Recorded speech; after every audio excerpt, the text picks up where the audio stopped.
The meninges are crucial layers surrounding the brain and spinal cord, providing essential protection and support.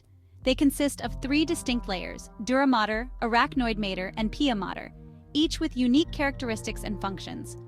These layers not only protect the central nervous system but also play a role in maintaining its overall health. They also provide structural support to the brain and spinal cord, ensuring stability within the skull.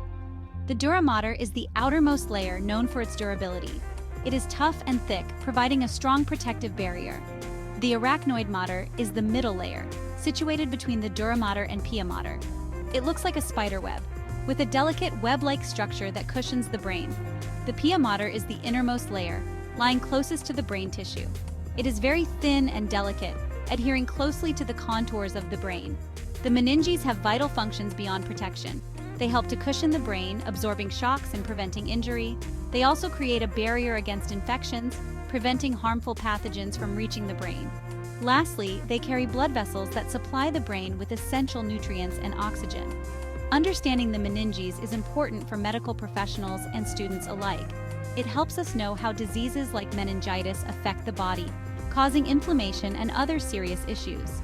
This knowledge can lead to better prevention and treatment strategies, ultimately improving patient outcomes. The meninges play a key role in protecting the brain and spinal cord. These three layers of protective tissue are essential for maintaining the central nervous system's integrity. They act as a shield against physical impacts, preventing damage from external forces. This is crucial because the brain is delicate and highly susceptible to injury. Even a small injury can cause serious damage, leading to long-term consequences. The dura mater is like a helmet, providing a tough, durable outer layer. It is the first line of defense against trauma and injury. It provides a tough outer cover that is essential for protection. Beneath it, the arachnoid mater cushions the brain.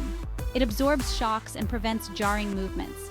The pia mater is the final layer, lying closest to the brain.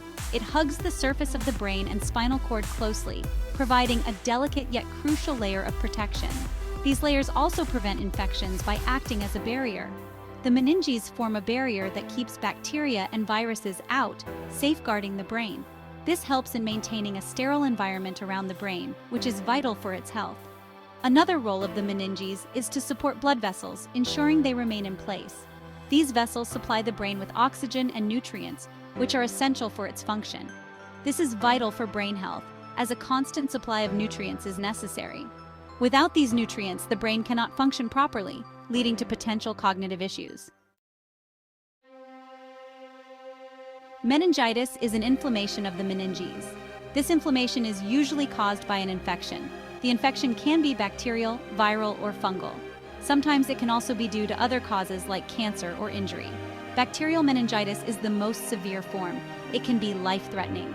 Early diagnosis and treatment are crucial. Viral meningitis is more common. It is usually less severe. Fungal meningitis is rare. It mostly affects people with weakened immune systems. Meningitis can affect anyone. However, it is more common in infants, children, and young adults. People with weakened immune systems are also at higher risk. Understanding what meningitis is helps us to take preventive measures. Vaccination is one such measure. It can protect against some forms of bacterial meningitis. When the meninges become inflamed, they swell, causing significant discomfort and potential health issues. This swelling puts pressure on the brain and spinal cord, which can be extremely dangerous if not addressed. This pressure can cause a variety of symptoms, ranging from headaches to more severe neurological issues. Some symptoms are mild, such as slight headaches or fever, while others can be severe, including seizures and loss of consciousness. The inflammation disrupts the normal function of the meninges, which are crucial for protecting the brain and spinal cord.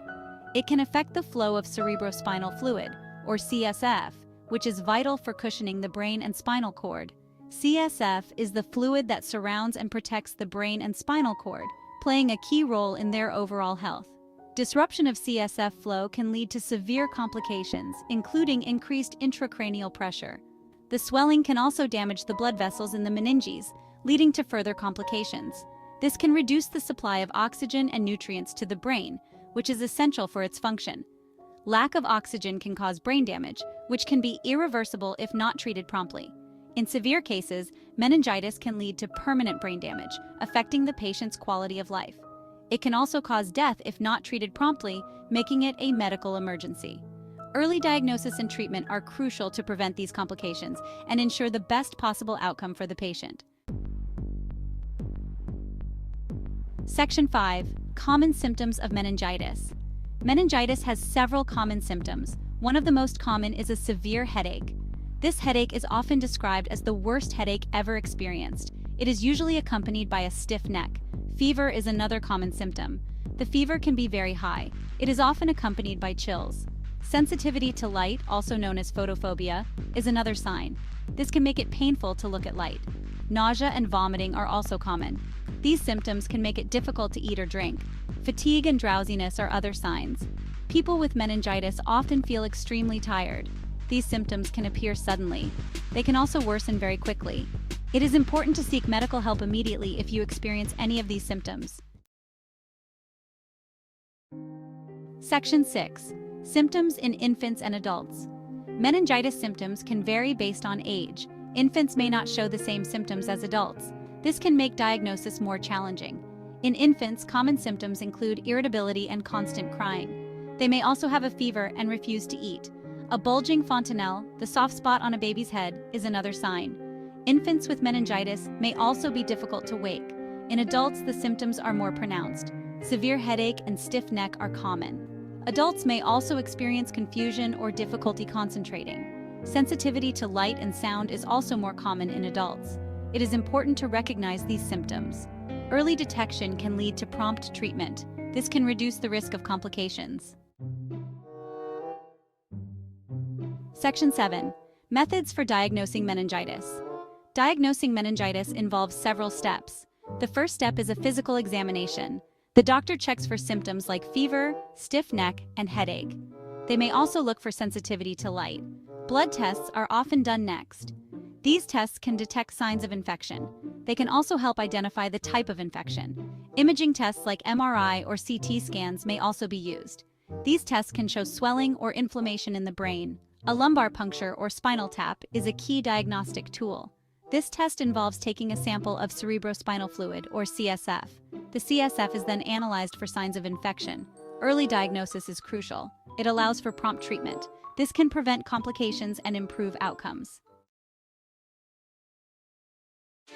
Section 8. Lumbar puncture, a key diagnostic tool.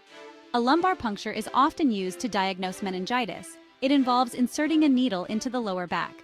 This needle is used to collect a sample of cerebrospinal fluid, or CSF. The procedure is usually done under local anesthesia. This numbs the area and reduces pain. The patient is asked to lie on their side. They may also be asked to sit and lean forward. Once the CSF is collected, it is analyzed in a lab.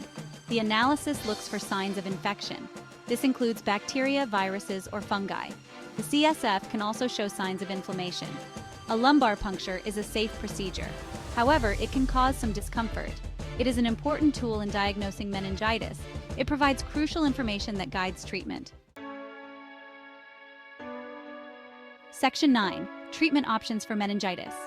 Treatment for meningitis depends on the cause. Bacterial meningitis requires immediate treatment. This usually involves antibiotics. The antibiotics are given through an IV. This allows them to reach the bloodstream quickly. Viral meningitis is usually less severe. It often goes away on its own. Treatment focuses on relieving symptoms. This includes pain relievers and fluids. In some cases, antiviral medications may be used. Fungal meningitis requires antifungal medications. These are usually given through an IV. Treatment can be long and complex. It often requires hospitalization. Early treatment is crucial. It can prevent complications. It can also improve the chances of a full recovery. Section 10. The importance of early diagnosis. Early diagnosis of meningitis is crucial. The sooner the disease is detected, the better the outcome. Early treatment can prevent severe complications. This includes brain damage and death. Recognizing the symptoms is the first step. Knowing the signs can lead to quicker medical attention. This is especially important for vulnerable groups. These include infants, children, and people with weakened immune systems. Vaccination is another important measure. It can protect against some forms of bacterial meningitis. Getting vaccinated can reduce the risk of infection. Public awareness is also important. Educating people about the symptoms can lead to earlier diagnosis. This can save lives and prevent complications. Section 11. Conclusion: protecting against meningitis. Meningitis is a serious disease. It affects the meninges, the protective layers of the brain and spinal cord. Early diagnosis and treatment are crucial. They can prevent severe complications and improve outcomes. Recognizing the symptoms is important. This includes severe headache, stiff neck, and fever. In infants, symptoms may include irritability and a bulging fontanelle. Diagnosis involves several steps. A physical exam, blood tests, and a lumbar puncture are common methods. Treatment depends on the cause. Bacterial meningitis requires antibiotics. Viral meningitis often goes away on its own. Fungal meningitis requires antifungal medications. Vaccination is a key preventive measure. Public awareness can also help. Educating people about the symptoms can lead to earlier diagnosis and treatment. This can save lives and improve health outcomes.